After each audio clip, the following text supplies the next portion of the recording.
Istighfar inilah ketika kita dalam keadaan dicoba, maka kita orang yang akan diberikan solusi oleh Allah. Wa qul tastaghfiru rabbakum innahu kana ghaffara.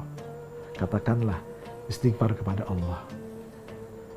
Sesungguhnya yursilis samaa alaikum midrara. Allah akan turunkan hujan bagi mereka yang mengalami paceklik karena pertaniannya tidak ada hujan.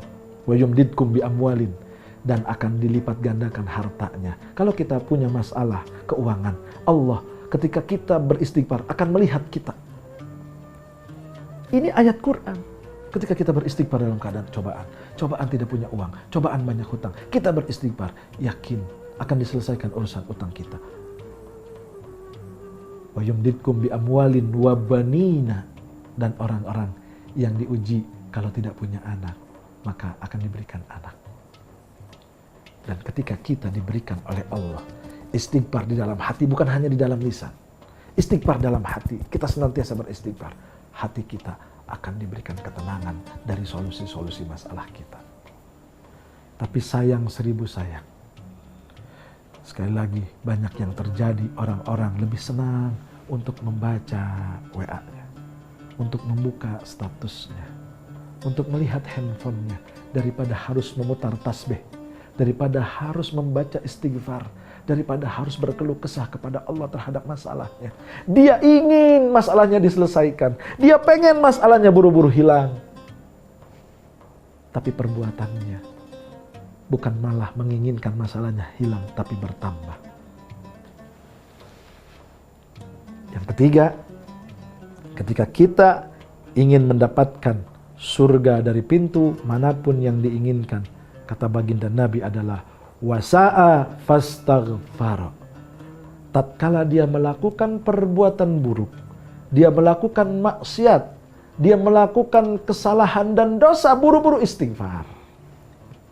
Dia ingat bahwasannya melakukan kesalahan dan dosa, dia melakukan banyak maksiat.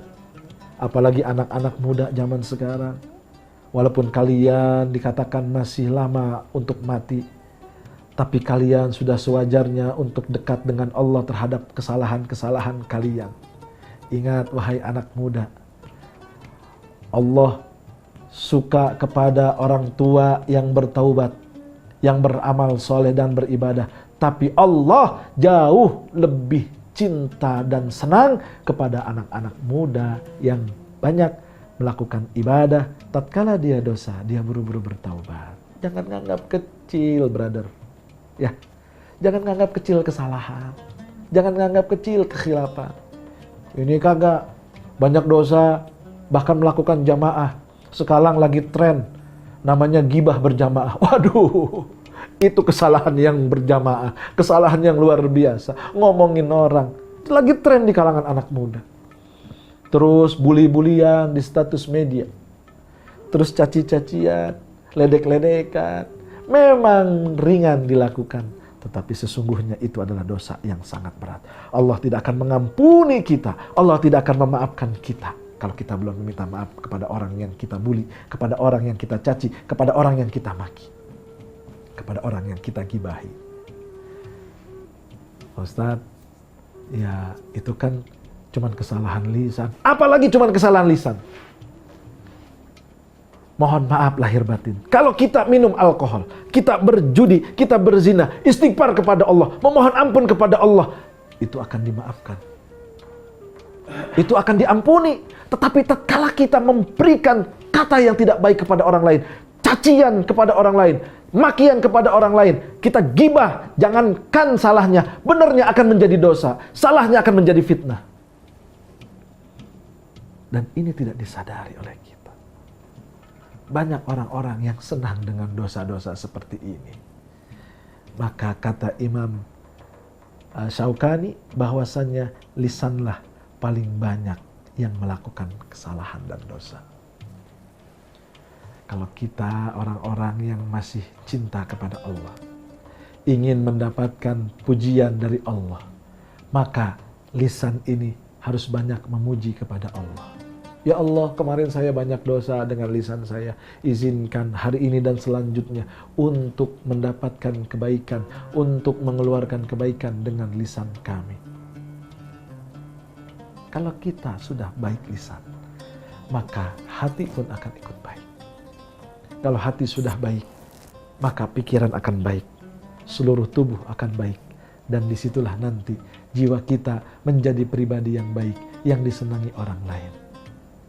Banyak cerita yang ketika dia bersalah, dia memohon ampun kepada Allah, lalu diberikan oleh Allah anugerah, diberikan oleh Allah sesuatu yang sangat luar biasa.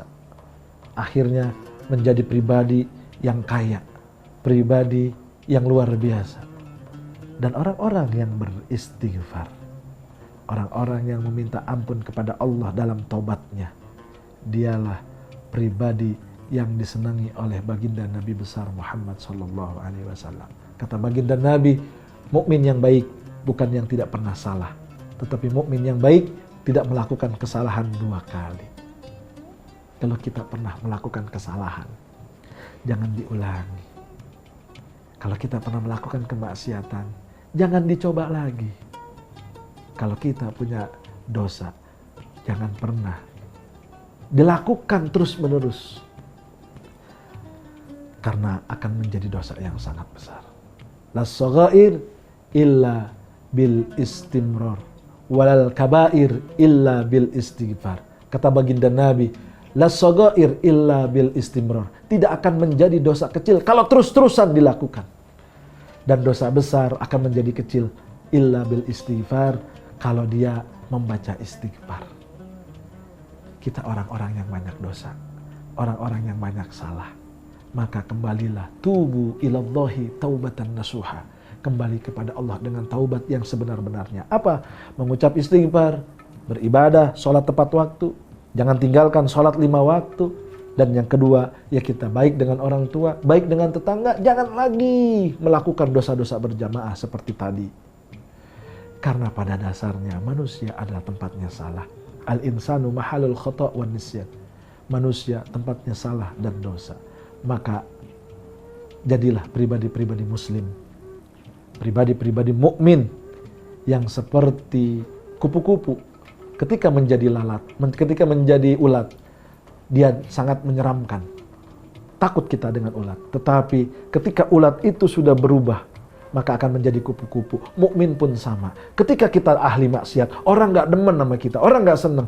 Tapi ketika mukmin sudah berubah dengan taubatnya, beristighfar kepada Allah, yakin bukan hanya Allah yang cinta dan senang, tetapi manusia pun akan sayang, akan demen, akan suka, akan cinta kepada orang-orang yang seperti ini. Mudah-mudahan kita bisa menjadi orang-orang yang beristighfar dengan dosa-dosa kita. Kita orang yang sabar dengan cobaan-cobaan kita, dan kita orang yang bersyukur dengan nikmat-nikmat dan karunia yang Allah berikan. Dan pada akhirnya Allah menatap kita dengan pandangan yang penuh dengan keridhaan, dan kita diberikan oleh Allah tempat di dalam surganya Allah Subhanahu wa taala. Itu saja yang dapat disampaikan, mudah-mudahan bermanfaat. Wallahul muwaffiq ila aqwamit thoriq. Wassalamualaikum warahmatullahi wabarakatuh.